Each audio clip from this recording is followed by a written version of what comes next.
Yeah, hi, I'm Karl Hakanson, St. Paul native, and spent many years in Wisconsin. Now I'm back in St. Paul, and I'm currently a contractor with the United States Department of Ag Natural Resource Conservation Service in St. Paul in the state office. And I am the urban ag and small scale ag specialist.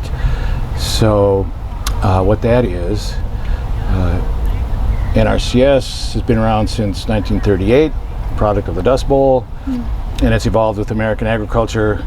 And so traditionally we have done a lot of work with traditional ag, corn and beans and soybeans and wheat and dairy and hogs and all that good stuff. And now things are changing, things are progressing. There's urban ag, like at the event here today at Frogtown. And then there's what we call specialty crops. You might call them food crops, fruits and vegetables and nuts, and but also Christmas trees and maple syrup and honey and all kinds of good things that people are involved with. So what's happening right now is USDA at the national level and then the state level really trying to adopt and adapt our more traditional programs and policies and procedures to small scale ag. One example, we have things called scenarios, which is how we figure out prices, and it was always by the acre, because farms were just by the acre. Well, what if you have a half acre or a quarter acre? So we have by the square foot scenarios. And so we're really making a big effort to reach out to emerging farmers, beginning farmers, veteran farmers, the U-workers, underserved audiences, but and so there's challenges there. It's a federal agency, takes a while to change things, and so what it amounts to is there's new audiences, immigrant farmers and all of the rest of it that have no history with NRCS versus the traditional farms that you've been working with NRCS before you were born. I mean, you sit around the table, you work with NRCS, you work with Extension. It's just part and parcel of being a traditional, conventional farmer. And we're used to working with them. And so that's a pretty well-oiled machine. So we have to get better understanding the new audiences and the new farming systems, and they have to get better at understanding us. And so there's a dance, you might say, and events like this with Renewing the Countryside and others, really great partners helping us figure that out. So we've totally broadened the definition of agriculture. We've taken away a lot of the limits for who can apply, and yeah, there's paperwork and so forth and so on. But the other thing is we have a wealth of technical information, and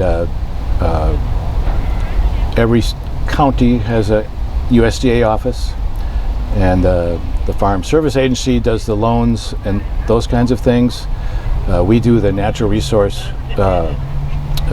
we do natural resources. So soil, water, air, habitat. We have forestry projects, habitat. And so you don't have to sign up for anything, but I really encourage people to invite NRCS, Extension, LSP, whoever it might be that's working in the area, invite them out to your place and have them look around and get ideas.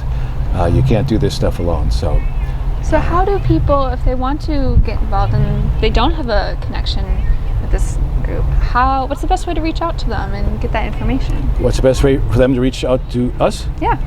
Well, we got the wonderful web, and you just type in NRCS Minnesota, and you can find my service center. They're called service centers.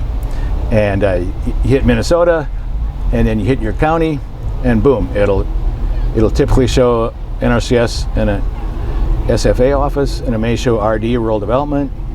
There's a number of USDA agencies, but look for NRCS and give them a call.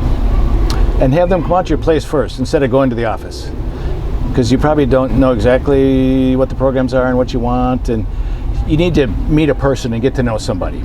That's what I say. And have them walk your land and figure out your natural resource issues or what do you want to improve or so forth. Yeah. Wonderful. That's what I would do. What resources or things would you say are the most surprising for people to realize that they have an opportunity to get assistance with? Well, one thing really popular is hoop houses, high tunnels. They're called different things.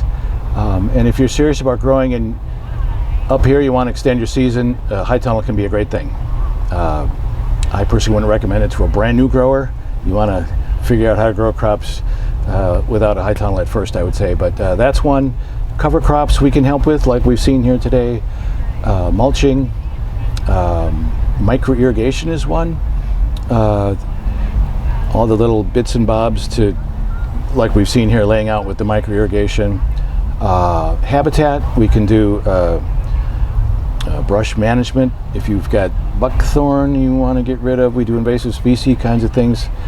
There is a huge catalog of what we do. So I think it would behoove people to, and it's hard for people when they're leasing or renting to think too much about improving the land in that way. But you got to plan ahead. These things aren't automatic. And you got to pay for them up front and then you get reimbursed. But it can be 75% or more. So it can be a big deal. Yeah, just about anything. So many things that we do. Yeah. Where do you hope to see progress within the next 5 or 10 years? I'm sorry? Where do you hope to see progress within the next 5 or 10 years? What new great things are happening? World War I, World War II, we had victory gardens. And something like 40% of the fresh produce was grown by people in their yards. And in that generation, not too many people were far removed from the farm, or everybody had gardens. My dad had a garden in South St. Paul, and chickens. So something new, something old. A lot of us, of course, have been totally disconnected from the food. So events like these, urban ag, growing in your backyard, growing in a community garden, people are going to learn how to do it better. And some of them, we're not all cut out to be farmers, but we can grow our own food and we can get better at it. And I think some people will go on to get serious and scale up and become farmers. You know, on an acre you can grow a lot. On 5 acres you can grow a heck of a lot. But if you're starting at the first floor, it takes a while. So again, just talk to as many people as you can, read as much as you can, and that's what I would say. I hope to, and so 10 years, to answer your question, I want to see a lot more people out in the suburbs and the exurbs where there's some more room, growing food at scale, because they figured it out. And then also, you got a big backyard, you know, you can grow a lot of food and rediscover canning and freezing and all that. So that's what I would like to see. Amazing, thank you. You bet. Do you have anything last you'd like to share? Gosh, well, I think it is great. Back to reconnecting, what is more basic than food? And that's what's bringing people together. We're having a meal over here, and they're chatting about food, and they're chatting about recipes, and they're chatting about soil and dirt. And I think maybe just in time, a bunch of us are reconnecting to the actual world we live in. So one of my favorite quotes is, nature is not a place to visit, it's home. And I think that was Gary Snyder. So I think that's what's happening in the big picture. Beautiful. Thank you so much. Yes. Thank you.